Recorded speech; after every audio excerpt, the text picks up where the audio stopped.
Esse vídeo eu estou fazendo porque muita gente se interessa pela prática da acupuntura e do que se entende por medicina alternativa, só que não conhece a fundo o que é que significa esses conceitos da própria medicina alternativa. E até uma nomenclatura que eu não gosto muito de utilizar, porque a ideia de medicina alternativa ela traduz algo que pode ser feito em detrimento de outra medicina. E, na verdade, hoje as coisas não funcionam muito nesse viés, né? Hoje se conhece o que se tem por medicina interdisciplinar, ou seja, cada uma tem sua função, cada uma tem sua abordagem terapêutica, e não quer dizer que uma seja melhor do que outra, ou uma seja mais eficiente que outra. Isso depende muito do quadro e da condição orgânica do indivíduo, o estado emergencial ou não, crônico, adaptativo. Isso a gente vai discutir em um vídeo mais oportuno para ficar mais esclarecida essa ideia. Mas o intuito, basicamente, desse vídeo é que a gente possa esclarecer um pouquinho o que se entende pela medicina tradicional chinesa, que normalmente se usa essa sigla, né, que é a MTC, né, Medicina Tradicional Chinesa. E a medicina tradicional chinesa, basicamente, ela é composta por 5 terapêuticas. Ela alberga um conceito de um complexo terapêutico, onde nesse complexo terapêutico, onde nessas terapêuticas atuando em conjunto, elas vão favorecer um prognóstico positivo, uma linha de tratamento, uma linha de propedêutica dentro da própria medicina tradicional chinesa. O que vale a pena ressaltar nesse ponto é que a medicina tradicional chinesa ela tem suas particularidades em termos de ação, não só de ação, como também de análise, de diagnóstico. Então é muito comum, como os chineses desenvolveram uma perspectiva poética, digamos assim, da vida, muitos dos diagnósticos da medicina chinesa, eles são sustentados por aspectos que não se encaixam, por exemplo, na medicina alopática, no diagnóstico da medicina alopática. Por mais que alguns sintomas ou por mais que algumas doenças elas sejam tratadas com a medicina tradicional chinesa, como enxaqueca, fibromialgia, ansiedade, insônia, gastrite, dores no corpo e diversos outros quadros sintomáticos e patológicos, não quer dizer que a medicina tradicional chinesa ela construa o diagnóstico com essa nomenclatura. Então é muito comum na medicina tradicional chinesa, tradicionalmente mesmo, os diagnósticos eles serem sustentados por distúrbios do que a gente chama de sistemas energéticos. No conceito chinês, eles têm uma ideia central no que se entende por Tsanfu, né? Esse Tsanfu, que está aqui em cima, por exemplo, ele representa um sistema de órgãos e vísceras, ou seja, da mesma forma que nós entendemos o nosso organismo funcional, em se tratando de anatomia, com determinados sistemas, como o coração, como o pulmão, como o fígado, como o intestino, não é isso? Quando a gente estuda, por exemplo, na escola ciências ou biologia, a gente percebe que existem esses sistemas relativamente compartimentados, circunscritos e que cada um tem sua função específica. O coração bombeia o sangue, o estômago libera ácido clorídrico para produzir uma etapa da digestão, o intestino peristalta, o rim filtra o sangue, produzindo assim a urina, ou seja, você percebe que existem as compartimentações desses sistemas e que as compartimentações desses sistemas demandam funções específicas desses mesmos sistemas. Isso é o que a gente aprende na escola. E dentro da faculdade, do universo acadêmico da área de saúde, é o mesmo processo. Só que é muito mais elaborado, muito mais aprofundado. Então, a medicina chinesa ela não tem uma visão diferente desse ponto. Na verdade, a ideia que se traduz por medicina tradicional chinesa ela tem a estrutura de construção muito semelhante ao que tem da medicina alopática. A única diferença entre uma e outra é que ela leva em consideração outros aspectos da expressão biológica que a medicina alopática não necessariamente leva em consideração. O que é que eu estou querendo dizer com isso? Na medicina tradicional chinesa, por exemplo, o conceito ideológico ele é holístico, ou seja, ele determina a análise do complexo biológico como um todo. Em outras palavras, você deve entender ou suspeitar que você não é simplesmente matéria. Você não é simplesmente interações bioquímicas. Você não é só esse corpo no qual você se expressa, se assim eu posso colocar. Você não é uma matéria propriamente dita. Você tem pensamento, por exemplo, né? Você tem sentimentos, você tem emoções, e por mais que eles sejam explicados na ótica bioquímica, não necessariamente ela esteja só restrita à bioquímica. Então, para a medicina tradicional chinesa, ela não leva em consideração só o que se entende como corpo físico. Ela leva em consideração também aspectos da psique, no entanto que na medicina tradicional chinesa não existe psicologia, por exemplo, e leva em consideração também aspectos energéticos desse complexo biológico. Isso significa, e não é muito difícil de entender, quando construímos essa ideia do que vem a ser um complexo biológico entre mente, corpo e espírito, segundo os chineses, né? O espírito ele tem uma representação laica nesse ponto. Não tem vínculo religioso nenhum, para ser mais claro, né? E o que é que isso quer dizer? É que essa condição biológica do que se chama de espírito é uma condição biológica para os chineses do aspecto energético, bioelétrico, orgânico. Em outras palavras, o aspecto bioenergético, bioelétrico, ele pode ser traduzido de forma bem clara na própria fisiologia alopática. Quando você estuda sobre fisiologia humana, por exemplo, você vai ver que existe eletroencefalograma, você vai ver que existe eletrocardiograma. Isso significa que seu organismo ele tem uma atividade elétrica. E por definição, na física, toda a carga elétrica que ela se desloca de um ponto A para um ponto B, automaticamente ela expressa um campo magnético. E é isso que os chineses querem dizer com espírito, é isso que os chineses querem dizer com medicina energética. E toda a sua fisiologia ela é sustentada sobre esses aspectos. É muito interessante que quando você começa a aprofundar o seu conceito de biologia e da própria fisiologia humana, você percebe que muito da sua fisiologia orgânica ela é sustentada por mecanismos de despolarização, por mecanismos de diferenciação, né, ou diferencial de carga. Ou seja, para que seu músculo funcione, ele precisa de diferenciais de carga, diferenciais iônicos, né? Para que seu sistema nervoso transmita os impulsos nervosos, ele precisa de uma despolarização que ocorre na fenda sináptica. Ou seja, muito do que acontece no seu organismo ele depende dessas interações iônicas. E dentro da física, a gente entende por dois pontos, cátion e ânion. Ou seja, o aspecto positivo, uma carga positiva cátion, uma carga negativa ânion. Né? E a interação dessas duas é que vai gerar justamente todo o processo da fisiologia orgânica. Por que eu estou entrando sobre esse assunto? A priori é para que você entenda que a ideia do que se traduz na medicina tradicional chinesa por espírito, ela tem uma sustentação e um embasamento científico muito claro dentro da própria ciência ortodoxa ocidental. Só que é uma nomenclatura diferente que eles utilizam. Então, os chineses, quando eles analisam a medicina tradicional chinesa, quando ele analisa o indivíduo, ele analisa sobre esse complexo biológico, sobre a mente, sobre o corpo e sobre o espírito. Não dá para só você analisar o indivíduo sobre um aspecto, sobre um sintoma, sobre uma parte do corpo.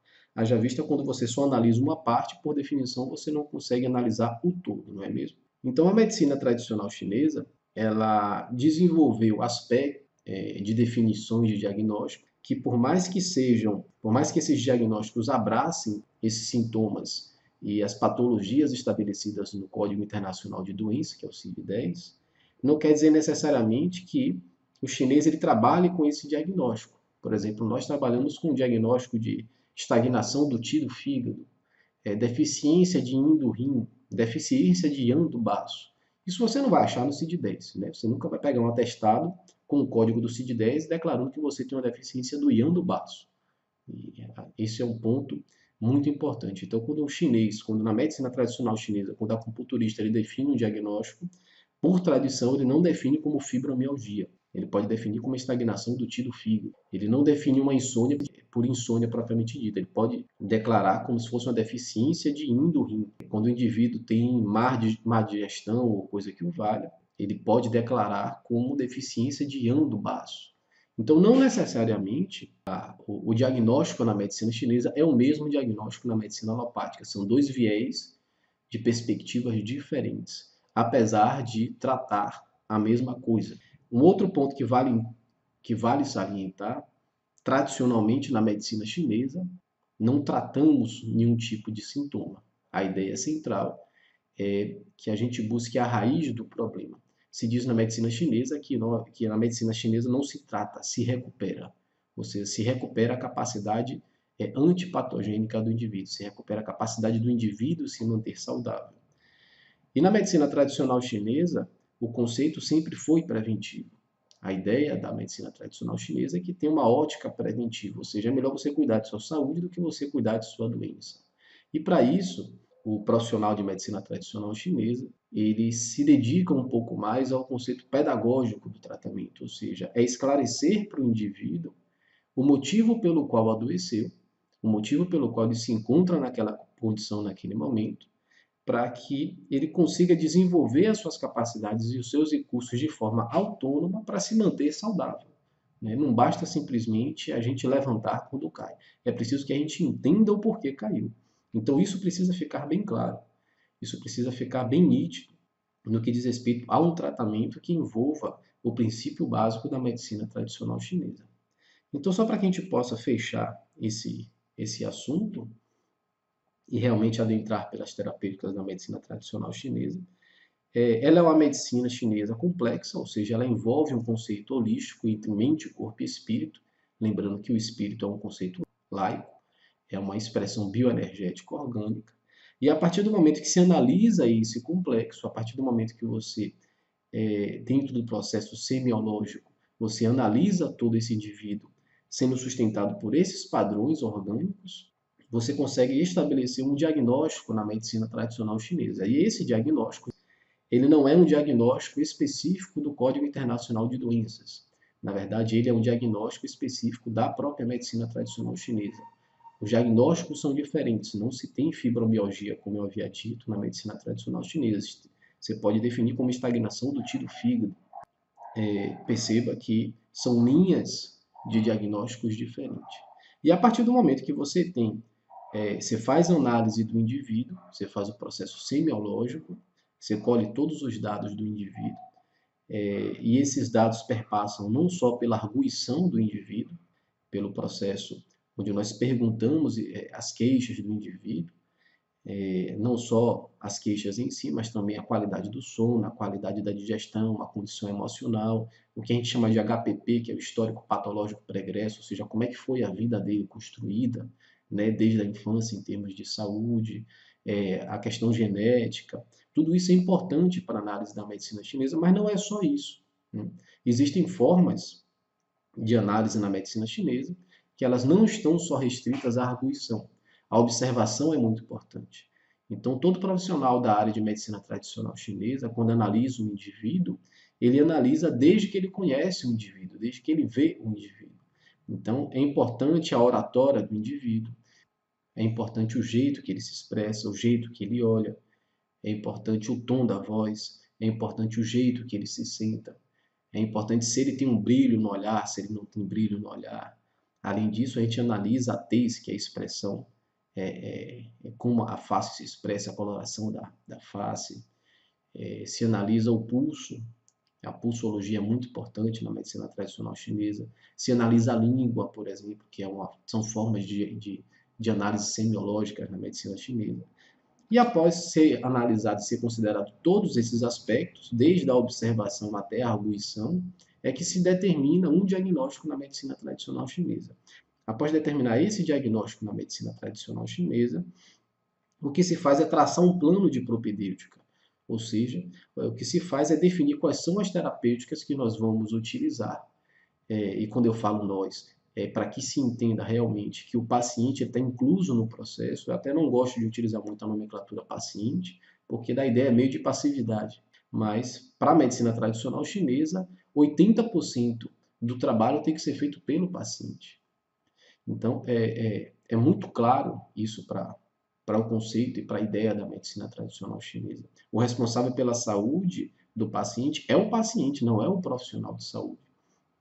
Para que você tenha ideia, como ela era preventiva nesse sentido, na China antiga, por exemplo, o médico chinês ele era pago mensalmente.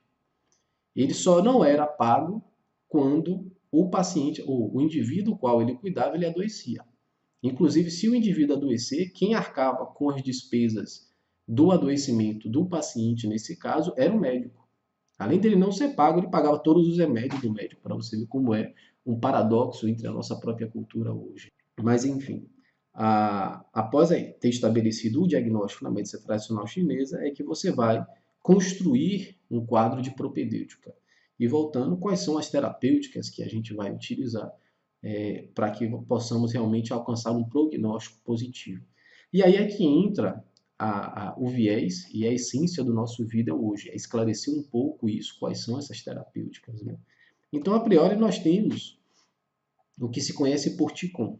Esse, em particular, eu vou fazer um vídeo, porque ele é a base da medicina tradicional chinesa, ele é a terapêutica mais importante na medicina tradicional chinesa, e ele merece um vídeo à parte porque poucas pessoas conhecem esse conceito do Qigong. Traduzindo-se, Qi significa energia vital, e Kong é exercício ou trabalho, ou seja, é o trabalho da energia vital.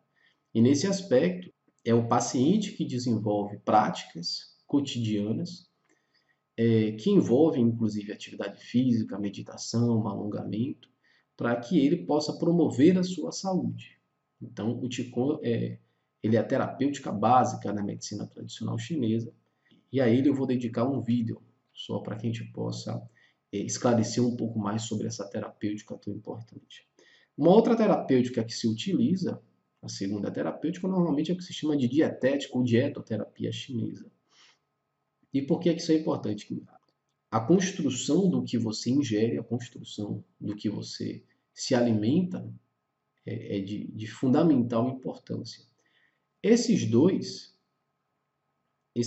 pontos, o Qigong e a dietética, são as duas terapêuticas básicas na medicina tradicional chinesa. E por quê? A priori porque o Qigong ele trabalha a energia vital. E a dietética, ela trabalha a construção dessa energia vital, a matéria-prima para essa energia vital. E o que é que eu quero dizer com isso?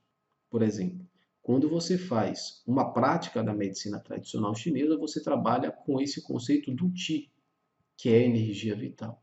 Então, pressupõe-se que dentro do quadro da medicina tradicional chinesa, para que você efetive uma terapêutica e ela seja eficiente, é preciso que o indivíduo tenha Qi. É preciso que o indivíduo tenha energia vital.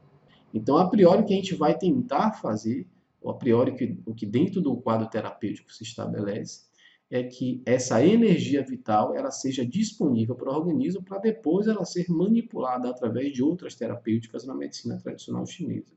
Então, a função do Qigong basicamente é essa: é ajudar o organismo a trabalhar essa energia vital orgânica. E trabalha-se muito com o exercício da respiração, para que a gente possa passar rápido nos aspectos da formação e elaboração desse conceito do Qi orgânico, ou seja, do que vem a ser Qi no corpo, né? Ou essa energia vital, aquilo que vivifica a matéria. É importante salientar que a formação desse Qi orgânico ele depende de substratos básicos. Um desses substratos é o ar. Né? Quando você, por exemplo, respira, quando você inala o ar do ambiente, você vai fazer uma troca gasosa no seu pulmão chamada hematose, né? Que é a oxigenação do sangue e a desintoxicação através de dióxido de carbono, para ficar mais estrito, para a gente ganhar um pouquinho na didática. Existem outros gases envolvidos, mas a gente vai ficar só nesses dois. Ou seja, quando você inspira, você assimila o oxigênio através do seu pulmão e você exala o dióxido de carbono através do mesmo processo. Então você percebe que é um primeiro ponto para a formação do que a gente chama de Qi. Os chineses chamam esse Qi do A de Tati, né? Tati. E depois vem a dietética, porque na dietética que através do alimento você vai conseguir angariar um número de substratos de matéria-prima para a produção do Qi, né? E os chineses chamam esse Qi do alimento de Qi, né?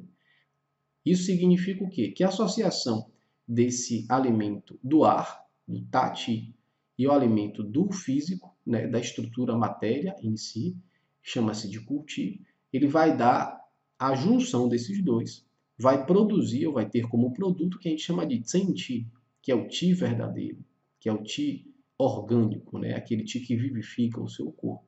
Então você perceba que as duas terapêuticas mais importantes é o Qigong e a dietética, justamente porque elas oferecem ao organismo a matéria-prima essencial para a produção do conceito do Ti, para a produção dessa energia vital. A partir do momento que nós temos essa energia vital orgânica expressa no nosso organismo, é possível a gente utilizar outros recursos terapêuticos para mobilizar essa energia orgânica. É aí que entra provavelmente a terapêutica mais comum, mais popular, que se conhece, né, aqui no Ocidente, que é a acupuntura e a moxa-bustão. A acupuntura é aquela utilização das agulhas em pontos específicos do corpo para mobilizar esse Ti que a gente falou, construído a partir do Qigong, a partir da dietética. Ah, Marcos, então, se não fizer o Qigong, se não fizer a dietética, não adianta fazer a acupuntura. Não necessariamente, não é bem por aí. Primeiro porque o conceito do Ti é um conceito de energia vital. Então, a partir do momento que você se esvai de todo o Ti do seu corpo, você não está mais vivo. De alguma forma, você está rígido. De alguma forma, quando você vai procurar acupuntura, você tem seu Ti orgânico. Você tem Ti no seu corpo. É ele que faz com que você esteja vivo, segundo os chineses. E o que a acupuntura e a moxa-bustão, nesse caso, como a terceira terapêutica, ela faz é mobilizar essas energias orgânicas. Então, eu costumo brincar às vezes com meus pacientes, ou quando eu vou dar algum tipo de curso, ou workshop, ou seminário, que a acupuntura é uma forma de você reger a sinfonia orgânica. É como se você, para os jovens, né, é como se você fosse um DJ do seu organismo, da fisiologia. Ou seja, através da combinação de pontos que você faz com a acupuntura, você pode estimular a energia de alguns sistemas energéticos, você pode sedar a energia de outros sistemas energéticos, você pode mover a energia de sistemas energéticos específicos. Sendo assim, é com a acupuntura que você consegue fazer a mobilização dessas energias orgânicas de uma forma produtiva. A gente pega energia, a grosso modo, a gente pega energia de onde tem excesso e coloca e mobiliza para um local que tenha pouca energia, e assim a gente consegue distribuir de forma equânime, de forma mais harmônica essa energia no organismo. A gente consegue distribuir esse Ti pelo organismo. O que é curioso é que o chinês chamou isso de distribuição do Pa Men, que são os 8 portões, né? Pa, que é 8, Men, que é portão. Os 8 portões, basicamente, significam o alto e o baixo, dentro e fora, frente, trás, direita e esquerda. Ou seja, para os chineses, o Ti ele tem que estar expresso nessas 8 posições do corpo de forma equânime, para que haja saúde. Tá, okay? Então, o que a acupuntura, por muitas vezes, auxilia é equilibrar esse PAMEN, é equilibrar esses 8 portões. Ok? E aí entra uma outra terapêutica também que se conhece por Tuei Na, né? Tuei, que é empurrar, e Na, que é puxar. Muita gente acha aqui no Ocidente que a Tuiná, como se diz aqui no Ocidente, é uma massagem. Na verdade, não é. O Tuiná ele é muito mais complexo do que uma simples massagem. O que se encontra basicamente é um conjunto de manipulações que a pessoa estabelece uma determinada sequência de horário e determina aquilo como sendo o Tuiná, como se fosse uma sequência de massagem, quando na verdade o Tuiná é muito mais complexo do que isso. É um conjunto de manipulações de tecidos moles, orgânicos, que facilitam justamente a distribuição, mais uma vez, dessas substâncias vitais no organismo. A distribuição do Ti no organismo, da energia vital no organismo. Então, isso obedece 2 princípios básicos na área de saúde em termos de fisiologia. Princípios que chamamos de dinâmica e sinergia. Ou seja, todo o organismo humano ele precisa de movimento e os sistemas eles precisam se comunicar, sinergia. É o princípio básico da fisiologia humana. E o que a acupuntura e o Tuiná basicamente faz é, através de seus recursos, com as agulhas, com a manipulação de tecidos, ou com a moxa-bustão, que normalmente a acupuntura está associada, não sei se vocês conhecem, mas ela está associada a esse aspecto da moxa-bustão, que é a utilização de uma erva chinesa chamada artemisia, e essa erva em combustão, você aquece como se fosse um charuto mesmo, ela serve de recurso para esquentar, aquecer os pontos de acupuntura. Ela tem suas particularidades, a depender da condição e do diagnóstico orgânico, ela é contraindicada. O indivíduo que tem uma deficiência de yin muito forte não é indicado fazer a moxa-bustão. Tá, ok? Então, ela faz parte do aspecto da acupuntura. Joia? E o Tuiná é esse princípio que eu estava explicando para vocês agora, em que associado a essas duas terapêuticas, associado a esses dois recursos, é que você pode basicamente auxiliar o organismo nesse princípio da sinergia e da dinâmica, nesse princípio da comunicação e do movimento orgânico. Mas vale ressaltar, e é sempre bom relembrar, que para que você tenha a capacidade de mobilizar o tio, as substâncias vitais pelo corpo, primeiro você precisa produzi-las, né? E aí entra essas duas terapêuticas básicas aqui, o Qigong e a dietética chinesa, joia?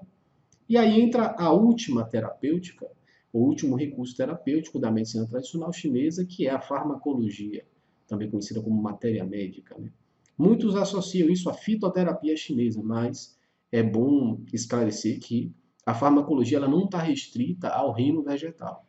Ela utiliza o reino mineral, ela utiliza o reino animal, então é mais fidedigno a ideia de associar essa terapêutica como farmacologia chinesa e não necessariamente como fitoterapia chinesa. E através de fórmulas básicas da medicação chinesa, né, utilizando ervas, utilizando animais, né, e utilizando minerais, como combinações específicas entre esses três reinos com um fim terapêutico. Então você vai ter fórmulas básicas chinesas como Li Wei de Huan Huan, como Queipitan, né? São fórmulas de medicações em que se utiliza esse recurso da farmacologia, tentando fundamentar melhor a nutrição orgânica e a mobilização orgânica dessas substâncias vitais. Ela ajuda, no princípio da farmacologia, ela ajuda a produção desses substratos, potencializando sistemas energéticos específicos para que haja a produção dessas substâncias vitais, do qi, do sangue, dos líquidos orgânicos. Ela ajuda a mobilizar essas energias orgânicas, funções que o Tuiná, que a acupuntura fazem, e dentro desse princípio é como se ela fizesse todo um conjunto terapêutico. Então, essas são as 5 terapêuticas básicas que compõem o que se entende por medicina tradicional chinesa. Então, quando você vai fazer, por exemplo, a acupuntura, automaticamente o indivíduo que tem uma qualificação nessa profissão, que tem uma especialização, porque hoje é uma especialização da área de saúde, né, e não está restrita a nenhum grupo profissional específico, ela ainda não é regulamentada no nosso país como uma profissão, mas ela é tida como uma especialização da área de saúde. Então, profissionais da área de saúde, eles podem fazer uma pós-graduação, uma especialização lato sensu em acupuntura. E tem muitas escolas que são muito boas nesse ponto, né? Então, quando você vai fazer acupuntura, automaticamente o indivíduo que tem essa formação, ele conhece essas outras terapêuticas porque provavelmente ele viu nos cursos. Se não viu, desconfie, porque a medicina tradicional chinesa não funciona só com acupuntura.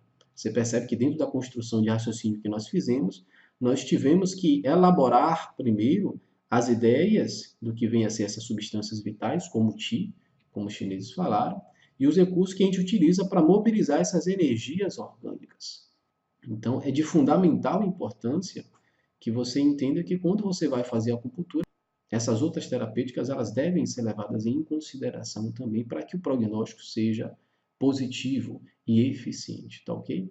Então, basicamente, a medicina tradicional chinesa ela se compõe por essas 5 terapêuticas. E a gente vai utilizar esses recursos, mais uma vez lembrando que quando me refiro a nós, é envolvendo terapeuta e paciente, porque ele é de fundamental importância no seu próprio tratamento.